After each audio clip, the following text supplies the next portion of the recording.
Hay una pregunta que a veces lo puede cambiar todo. Para un joven de un pequeño pueblo de San Carlos, en Costa Rica, fue una muy sencilla. ¿Y si grabo mi vida? Tan simple y tan potente a la vez. Totalmente. Hoy vamos a hacer un análisis a fondo de la historia de Christopher Araya, Araya Blogs. ¿Sí? Y lo haremos a partir de una biografía muy detallada de su carrera. Queremos entender cómo alguien con solo un celular y una idea, pues pasó de ser anónimo a un fenómeno digital. La misión, digamos, es desentrañar qué hay detrás de ese éxito. ¿Y qué podemos aprender todos de su viaje? Y me parece clave empezar justo por el principio, o sea, por la nada. El punto de partida. Exacto. El material que tenemos es muy claro. Él no venía de una familia con contactos, no tenía estudios formales en producción. Mi dinero para invertir, 0. Nada de eso. Su capital era otro. Era intangible. Era esa mezcla de humildad, una disciplina casi de atleta y, sobre todo, el apoyo de sus padres. Que eso es fundamental. Importantísimo. Y eso que probablemente no entendían bien qué era eso de ser youtuber. Claro, me los imagino. Pero sí entendían que su hijo tenía un sueño y confiaron en él. Totalmente.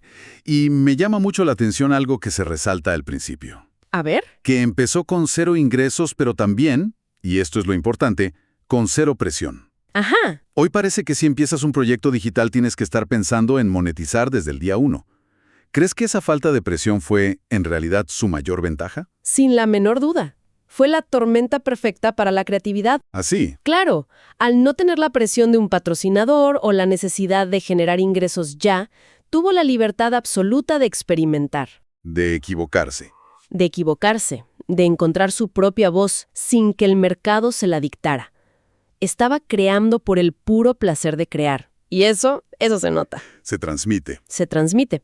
Es algo que muchos creadores que empiezan hoy, con toda la presión del algoritmo y la monetización, simplemente no se pueden permitir. Y en esa búsqueda, en esos inicios, hubo una figura que me pareció fundamental, su amigo Eric. Sí, se menciona. Se menciona que fue el primer creyente, la primera persona que le dijo, esto tiene potencial. Mucho antes de que hubiera comunidad o un solo suscriptor. Exacto. Tener a alguien así al principio debe ser como un ancla, ¿no? Es que es el primer validador. Antes de los millones de vistas necesitas una sola. Claro. Y esa validación inicial te da el impulso para seguir cuando no hay nadie más aplaudiendo. Y con ese impulso, se fue a su primer viaje internacional, a Guatemala. El gran salto. El gran salto. Se describe como una experiencia sin lujos, casi de mochilero. No había un gran equipo de producción. No, era él y su cámara. Y parece que fue ahí, en ese viaje, donde encontró la fórmula. Fue su Big Bang creativo. Exacto. Y lo que descubrió es casi una paradoja del mundo de los influencers de viajes. ¿En qué sentido? Se dio cuenta de que la gente no quería ver lujo inalcanzable. No querían hoteles de 5 estrellas, ni restaurantes con estrellas Michelin. Que es lo que muchos muestran. Es lo que abunda. Pero lo que la audiencia realmente anhelaba era la sensación de autenticidad. Querían sentir que estaban viajando con un amigo. Ya. Con alguien que se pierde, que prueba cosas raras, que habla con la gente de verdad. Claro. Ese fue el insight que lo cambió todo. La gente no quería ver un documental de viajes, quería vivir una experiencia a través de sus ojos. Puesto de la esquina en vez de ir al restaurante turístico. El que entabla conversaciones con cualquiera. Y además llevando su identidad por delante. Con su pura vida y su tuanis. Claro, no trata de ser un presentador de viajes genérico, internacional. Él es de donde es. Es él. Es que lo que hizo, quizás sin saberlo al principio, fue rebelarse contra la estética de Instagram. Revelarse. Sí. En una era donde todo está perfectamente curado, con poses estudiadas, filtros, él ofreció lo contrario. La vida real. Sin adornos. Sin adornos. Y conectó porque la gente está, yo creo, agotada de la perfección artificial. Buscamos conexiones genuinas. Y su estilo no se siente como una actuación. Para nada, se siente como una extensión honesta de quién es él. Es crudo, es real. Y por eso es tan magnético. Hay una frase en el material que lo resume de una forma que me parece genial. ¿Cuál? Dice, no parecía una celebridad. Parecía el compa que te manda audios contando lo que le pasó. Es perfecta. Esa es la esencia de todo. Esa cercanía es lo que te hace sentir que lo conoces. Y es la base de esa conexión tan fuerte. Pero claro, para lograr esa cercanía tienes que estar dispuesto a mostrarlo todo. Absolutamente todo. No solo los amaneceres bonitos o la comida deliciosa. Tienes que mostrar el lado B del viaje. Justo a eso quería llegar. Hablemos de la vulnerabilidad, porque creo que es uno de los pilares de su éxito. Sí, El material biográfico no se guarda nada. Describe momentos que cualquier otro creador cortaría en la edición sin pensarlo 2 veces. por supuesto. El instinto es esconder las imperfecciones. Él, en cambio, las pone en primer plano. Totalmente. Habla de vomitar en lanchas por el mareo, de terminar agotado y mareado después de grabar por horas. Y luego están las experiencias con la comida. Menciona probar platos fermentados en Asia que literalmente le provocaron arcadas reales frente a la cámara. Es que no lo cuenta después. Lo vemos pasar en el momento. Exacto. Y eso es increíblemente poderoso. Rompe por completo el mito del viajero perfecto. El que nunca se enferma, el que todo lo disfruta. Ajá. Al mostrar esos momentos de debilidad física, se humaniza. Le está diciendo a su audiencia, soy igual que ustedes. A mí también me caen mal las cosas. También me mareo. Y la cosa se puso aún más seria. Sí. Se narra un incidente grave en México. Una intoxicación alimentaria que lo mandó directo al hospital. Uf. Y no es una anécdota contada a la ligera. Se habla de deshidratación severa, de estar conectado a sueros. Qué fuerte. Imagínate la escena. Estás enfermo, solo, en un hospital en otro país, y tu instinto es seguir documentando la experiencia. Es que eso te dice mucho de su compromiso. ¿Qué te dice? Te dice que él entiende que la confianza de su audiencia es su activo más valioso. En el ecosistema digital, la confianza lo es todo. Es la moneda de cambio. Totalmente. Y esa confianza no se construye con paisajes perfectos, se construye con verdad. Al mostrar ese momento tan bajo, no solo está enseñando una lección práctica sobre la importancia de un seguro de viaje. Que él mismo lo subraya. Exacto. Sino que está forjando un pacto de honestidad con su comunidad. Les dice, no les voy a mentir. Este es el riesgo, esto puede pasar. Esa es una lealtad que el dinero no puede comprar. Y no solo fueron riesgos de salud, ¿eh? ¿Cierto? También se menciona el tema de la seguridad, de grabar en zonas donde no era bienvenido, de enfrentarse a gente que no quería cámaras. Y tener que borrar material o, como dice, simplemente salir corriendo. Mostrar eso también es una forma de vulnerabilidad. Es admitir que no siempre tienes el control. Exacto. Es desmitificar la vida del nómada digital. No es solo trabajar desde una playa paradisíaca. No. Hay riesgos, hay miedo, hay incertidumbre.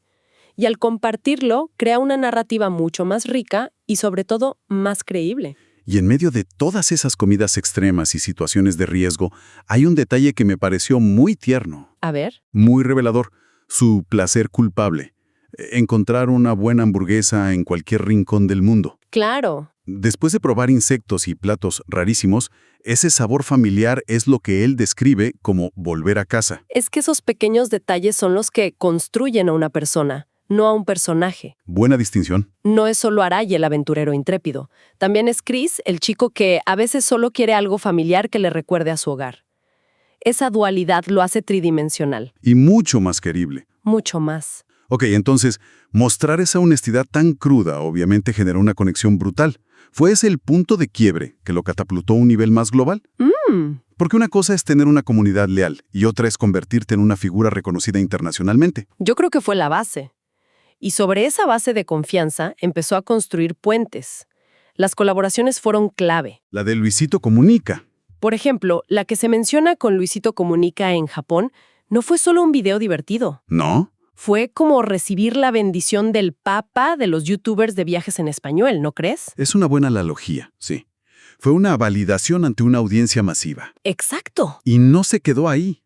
Ha tejido redes con otros creadores importantes, como Soyacity en El Salvador. Sí, y otros en Nicaragua, en Venezuela. Parece que hay un movimiento de creadores latinoamericanos que se apoyan. Es una estrategia muy inteligente. Muy inteligente. En lugar de competir, colaboran. Crean un ecosistema. Cada colaboración es un puente que conecta a su comunidad con otra. Y al final todos crecen. Todos crecen. Están construyendo una escena regional de contenido digital con una identidad propia, muy alejada de los modelos europeos o estadounidenses. Y todo ese crecimiento tuvo un momento de explosión que el texto sitúa en República Dominicana. Ah, sí. Esa escena es increíble. Es casi de película. De repente, las multitudes lo reconocen en la calle, lo siguen, le piden fotos. Y es ahí cuando te das cuenta de que el chico de muelle, San Carlos, Ya no es solo un youtuber. es una celebridad en el Caribe. ¿Y en qué momento se produce ese salto? ¿Cómo pasa eso? El salto se produce cuando los temas que él trata, que son increíblemente locales en su ejecución, Su forma de hablar, su perspectiva. exacto, demuestran ser universales en su atractivo. La curiosidad por la comida, la emoción de la aventura, la conexión humana. Eso no tiene fronteras. No tiene fronteras. Logró crear un lenguaje propio que, aunque nacido en Costa Rica, resuena en Santo Domingo, en Tokio o en Madrid. Eso ya no es solo fama, eso es impacto cultural. Entonces, llegamos al presente. Más de 25 países, supera los 2 millones de suscriptores. Una locura. Y se hace una observación que me parece central. Lo logró sin escándalos, sin personajes falsos, sin aparentar lo que no es. Que ya es mucho decir en este medio. Si tuvieras que destilar la fórmula en 3 ingredientes después de analizar todo esto, ¿cuáles serían? A ver, yo diría que son la sencillez como método, la constancia como motor y la autenticidad como bandera. Suena simple. No hay más truco. El problema es que esas tres cosas, que suenan tan simples, son increíblemente difíciles de mantener en el tiempo, especialmente cuando llega el éxito. Y él, al parecer, lo ha conseguido. Ok. Entonces, más allá de la historia personal, ¿qué significa este éxito? ¿Qué lección nos deja, por ejemplo, para un país como Costa Rica? La lección es potentísima. Demuestra, en primer lugar, que el talento no tiene código postal. Me gusta esa frase. Ya no necesitas estar en una gran capital para tener una voz global. Un joven de una zona rural puede competir y ganar en el escenario mundial.